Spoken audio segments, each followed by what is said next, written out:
കുറച്ച് henna accounts ഒക്കെ ഉണ്ടാക്കിയിട്ട് ഒരു സ്ഥലം വരെ പോവാം. ഇങ്ങോട്ടേക്കാണെന്ന് ചോദിച്ചാൽ എന്റെ ഉമ്മച്ചിന്റെ വീട് വരെ. അവിടേക്ക് പോവാൻ അങ്ങനെ റീസൺ ഒന്നും വേണ്ടല്ലോ, ഇടയ്ക്കിടയ്ക്കൊക്കെ പോവാലോ. ഞാൻ അവിടേക്ക് വരുന്നുണ്ട് എന്ന് പറഞ്ഞാൽ എന്റെ കസിൻസ് ഒക്കെ എന്നെ വിളിച്ചിട്ട് പറയും, നീ വരുന്നേരം ഹെന്ന അക്കൗണ്ട് കൊണ്ടുവരണേ, മൈലാഞ്ചി ഇട്ടിരണേന്ന്. അത് കേൾക്കുന്ന എനിക്ക് ഭയങ്കര സന്തോഷമുള്ള കാര്യമാണ്. കാരണം എനിക്ക് മൈലാഞ്ചി ഇട്ട് കൊടുക്കാനൊക്കെ ഭയങ്കര ഇഷ്ടമാണ്. ഇന്ന് അവിടെ ഞങ്ങൾ മാത്രമല്ല, ഫാമിലിയിൽ കുറെ ആൾക്കാരുണ്ടായിരുന്നു. അങ്ങനെ അവരെല്ലാം പോയി പരിപാടിയൊക്കെ കഴിഞ്ഞപ്പോഴേക്ക് 12 മണിയായി. എന്നിട്ടും ആളെന്നെ സമ്മതിച്ചില്ല, നീ ഇട്ട് എന്നിട്ട് കിടന്നാൽ മതി എന്ന് പറഞ്ഞു. അങ്ങനെ നട്ടപ്പാതിരാക്ക് ഞാനൊക്കെ മൈലാഞ്ചി ഇട്ട് കൊടുക്കാൻ തുടങ്ങി. ഈ ഒരു ഡിസൈൻ ഞാൻ ഇതിനു മുമ്പ് ഇട്ടിട്ടുണ്ടായിരുന്നു. എനിക്കാണെങ്കിൽ വേഗം ഉറങ്ങുകയും വേണം, നല്ല ക്ഷീണമുണ്ട്. അതുകൊണ്ട് ഞാനൊക്കെ ഫില്ലിംഗ് ഡിസൈനാണ് കൂടുതലായിട്ട് ഇട്ട് കൊടുത്തത്. ഞാനുണ്ടല്ലോ ഇടയ്ക്ക് വിചാരിക്കലുണ്ട് ഇവർക്ക് എന്ത് സുഖമാണ് എന്ന്. കാരണം എന്താണെന്നറിയോ, ഫാമിലിയിൽ എന്തെങ്കിലും പ്രോഗ്രാം ഉണ്ടെങ്കിൽ, ഇനി അല്ലെങ്കിൽ ഒന്നും ഇല്ലെങ്കിൽ തന്നെ ഇവർക്കൊക്കെ മൈലാഞ്ചി ഇട്ട് കൊടുക്കാൻ ഞാനുണ്ട്.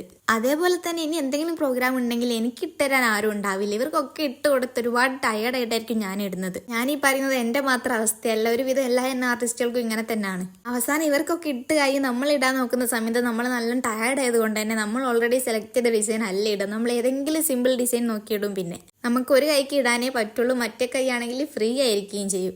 എന്നാൽ നമ്മളെ കസിൻസിനൊക്കെ 2 കൈ നിറയെ മൈലാഞ്ചി ഇട്ടിരിക്കാൻ പറ്റും. ഈ ഒരു അവസ്ഥ മൈലാഞ്ചി ഇടുന്നവർക്ക് നല്ലപോലെ റിലേറ്റബിൾ ആയിരിക്കും.